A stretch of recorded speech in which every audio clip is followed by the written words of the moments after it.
चौथा फ़ायदा ये है, इस उम्मत को एक घाट पे रोक के रखा गया। इस उम्मत का घाट एक है, घाट कहते हैं मशरब को, पीने की जगह, जिस पे पूरी उम्मत को किसी भी लगी लिपटी के बगैर इकट्ठा किया जा सके, जहाँ पे इसको इकट्ठा होते हुए झिझक महसूस ना हो।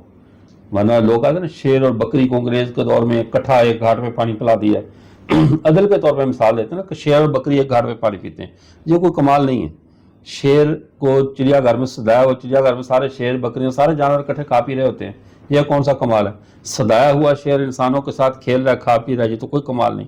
कमाल ये है अक्ल रखता हो, शऊर रखता हो, मसलक भी मुख्तलफ, मशरब भी मुख्तलफ, कौम भी मुख्तलफ, हर मुख्तलिफ मुल्कों के लोग हों, हर साल इकट्ठे हों और हज के मौके पर एक ही कुएं ज़मज़म पे पानी पी रहे हों। सही, ये पूरी कौम को एक मशरब दिया गया। वरना कौम मूसा को देखो, सारी कौम इकट्ठी आ रही है, उसमें अच्छे भी हैं बुरे भी हैं, और नबी के साथ आ रही है। नबी के साथ आते हुए भी सस्का मूसा लिकौमिही फ़क़ुल नज़र भी साकल हजर, अल्लाह ने कहा हमें, उनका अल्लाह में पानी चाहिए, फरमाया इस पत्थर पे मारो ज़रा, फन फाजरात मिन्हु इस्नता अशरता ऐना, उसमें कितने चश्मे निकले? क्योंकि वो इस्नाशरी थे ना, तो यहूदी जो थे वो कौन थे?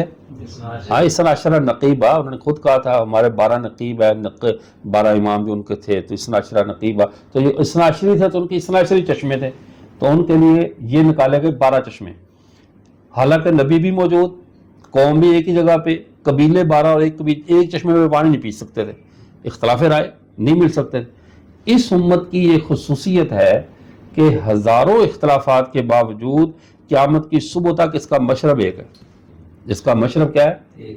और ऐसा अच्छा मशरब का कुछ ज़ायका अल्लाह ने नहीं रखा। वो हमारे पास एक दोस्त कहने लगे, इधर अगर अल्लाह के नबी के दौर में पेप्सी होती तो मुमकिन अल्लाह ताला पेप्सी को आलमगीर मशरूब बना देते। भी तेरा ज़ौक़ पेप्सी है, हर बंदा तो पेप्सी नहीं पीता। अल्लाह ने मशरब का ज़ायका मैनुअल रखा, ठीक है ना, एक मुतलक ज़ायका, जिसका जी चाहे इसमें मिक्स करके पीना चाहे।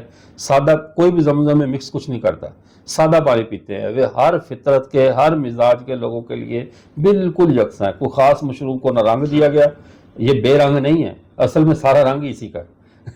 ये बेज़ायका नहीं है, कायनात में ज़ायका इसी का है। तो अल्लाह ने ऐसा रखा, हर कबीले, हर तबके, हर फर्द पूरी दुनिया के अतराफ व अकरान से जमा होकर आएँ। जैसे ही पहुँचे हैं तो उनका मशरब क्या हो? एक। अब हम खाना काबा जाते हैं, बार बार हरम में जाते हैं, तो अपने घाट पे जाते हैं ना। जंगल में घूमने वाले परिंदे और जानवर जब प्यास लगती है कहाँ आते हैं? जो जंगल में तालाब हो, जंगल में जो चश्मा हो, वो अपने अपने घाट पे आते हैं। तो इस उम्मत का जो घाट बनाया गया वो एक बनाया गया। इस उम्मत की घाट जो है वो एक जगह को बना दिया गया, जमजम को। अब यहाँ से पानी पूरी दुनिया में जाएगा, पिएंगे। और फिर उसको एक और खुसूसियत भी दे दी गई इस जमजम को, जो हमें समाजी, जिसने हमें फ़ायदा दिया। वो ये रसूलुल्लाह सल्लल्लाहु अलैहि वसल्लम की हदीस मुबारक है, मुस्नद अहमद इब्न हंबल में है। इसको और भी मुहद्दिसीन ने नकल किया। आपने हज्जतुल विदा के मौके पे वो जमजम के कुएं से एक डोल निकाला था, उस डोल में पानी पिया, फिर सुम्मा मज्जाफी, फिर उसी में कुल्ली भी की डोल में।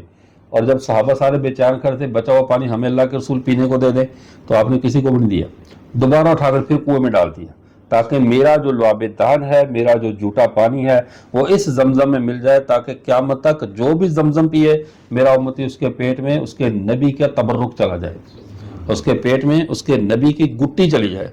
तो ये उम्मत वाहिद उम्मत है जो जितनी भी फैलती चली जाए, जितनी भी फैलती चली जाए, इसको इसके नबी की गुट्टी मिली जाती है। साहब कौमतों में ये एजाज़ नहीं था। साहब कौम में किसी को नबी ने साथ बिठा कर खिलाया तो उसी ने खाया, किसी का मोइज़ा तो साथ, क्लोजिंग भी साथ। लेकर ये हमारे प्यारे पैगम्बर सल्लल्लाहु अलैहि वसल्लम का जिंदा मोइज़ा है कि क़यामत का नकारा बजने तक ये उम्मत अपने नबी की गुटी लेगी। और ये एजाज़ मेरा हमें यानी समाजी तौर पे हम इस समाज में सर फ़ख्र से बुलंद करके रह सकते हैं कि हम एक मशरब से जुड़े हुए लोग हैं। हमारा मशरब एक है और उसी एक गुट्टी से जुड़े हुए हैं, उसका सदक़े हम सबको गुट्टी भी मिलती है।